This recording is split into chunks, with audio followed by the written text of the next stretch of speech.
আহ, সত্যি এই যে মিডিয়া থেকে যা শুনতে পেয়েছি গতকাল, এবং কিছু ছাত্রছাত্রীও ফোন করেছে রাত্রিবেলায়, যে ত্রিপুরা মধ্যশিক্ষা পর্ষদের যিনি প্রেসিডেন্ট, উনি 3 দিন আগে যা বয়ানটা দিয়েছেন, বলেছেন যে বাংলা এবং রোমান হরফে ককবরক বিষয়টা লেখা যাবে, এবং যে বিষয়টাতে নিয়ে বহু আলোচনা চলছিল এটা প্রায় সমাধানের দিকে চলে গেছে।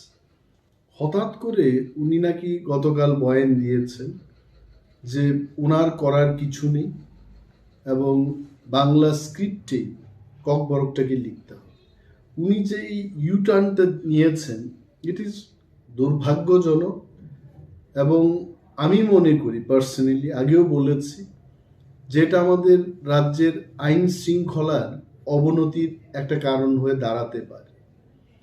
ককবরক বিষয়টা আজকে থেকে 17-18 বছর আগে যেভাবে চলছিল, বাংলা এবং রোমান হরফে এটা লেখা হতো।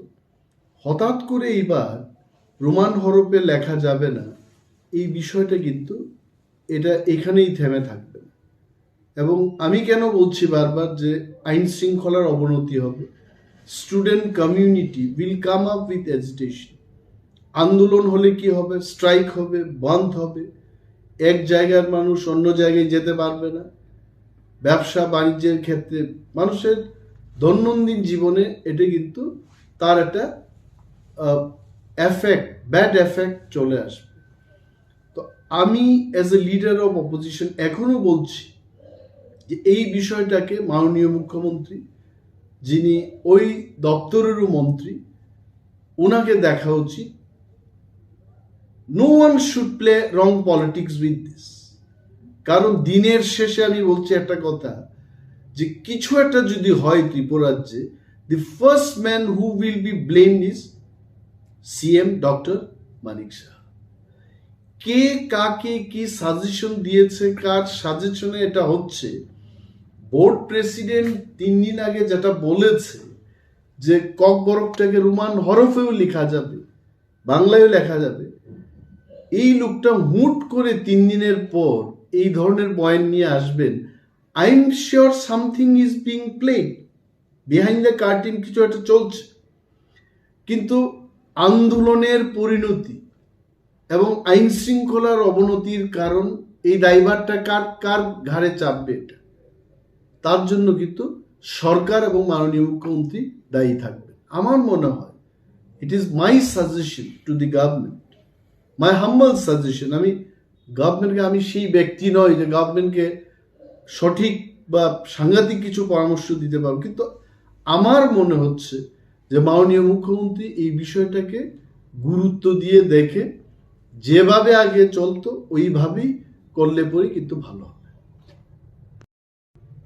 প্রথম ব্যাপার হচ্ছে যেটা আপনি জিজ্ঞেস করেছেন, যে আমাদের এখানে কোনো ইনফ্রাস্ট্রাকচার নেই। এই ব্যাপারে কিন্তু আমি আগেও বলেছি, 17 বছর ধরে রোমান স্ক্রিপ্টে যারা লিখছে তাদের পেপার কারেকশন হচ্ছে। তাহলে ওই টিচাররা কোথা থেকে আসলো তখন? এই 17 বছরের যে ধারাবাহিকতা, এটাই প্রমাণ করছে যে আমাদের কাছে ইনফ্রাস্ট্রাকচার রয়েছে। এবং ত্রিপুরায় এমন কোনো টিচার নেই, আমি দায়িত্ব নিয়ে বলছি, ত্রিপুরায় যারা পড়াশোনা করছে TBSE থেকে, ক্লাস 1 থেকে ABCD পড়ানো হয়ে থাকে, রোমান স্ক্রিপ্ট কেন জানবে না? 1 নম্বর। 2 নম্বর, এই যে CBSEর লেটারের অপেক্ষায় আছেন এবং সেই কারণেই TBSE সিদ্ধান্ত নিতে পারছে না, উনি এটাই তো বলেছেন। My question to the board president is TBSE running on the instruction of CBSE? TBSE is a state subject, এটা রাজ্য সরকার কর্তৃক নিয়ন্ত্রিত। এবং যদিও শিক্ষার ব্যাপারটা, এটা not only state matter, not only central গভর্নমেন্টের ম্যাটার, এটা কনকারেন্ট লিস্ট, অর্থাৎ রাজ্য সরকার এবং কেন্দ্রীয় সরকার শিক্ষানীতি তৈরি করে থাকে। Both the government, they consult each other and do. But Kokborok being the language only in Tripura, এই ব্যাপারটা কেন্দ্রীয় সরকারের চাইতে রাজ্য সরকার আরো ভালোভাবে বুঝছে, এবং ককবরকটা তো আর কোথাও করা হয় না। টিবিএসসির স্বতন্ত্রতা এবং তার সিদ্ধান্ত নেওয়ার ক্ষমতা রয়েছে বলেই 17 বছর 18 বছর ধরে এই ককবরক সাবজেক্টটা বাংলা এবং রোমান স্ক্রিপ্টে লিখে আসছে ছাত্রছাত্রীরা।